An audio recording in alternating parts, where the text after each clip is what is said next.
After the Civil War, there was a giant economic depression in the US. I want to say the 1865-ish, and people were looking for somebody to blame. So the railroads had already been built, the Chinese had outlived their usefulness, so they became the target.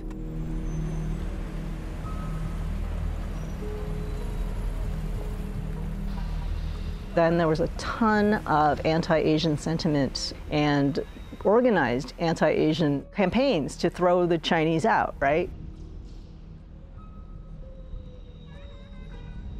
The Chinese must go was the slogan that people used. That happened here in San Francisco. A lot of it was in San Francisco because there were a lot of Chinese living here. Anti-Asian sentiment was first codified in 1875 by Congress with the Page Act. It barred Chinese women from entering the country. Anti-China sentiment was so high in the West Coast during that period in the 1870s. Again, the yellow peril fear that Asians stole white workers' jobs or brought diseases.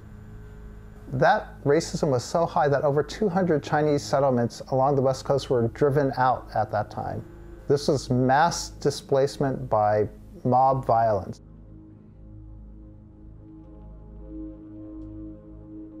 We lived in Monterey, California. My family lived there for 4 decades until the landlord evicted the Chinese community of over 200 people.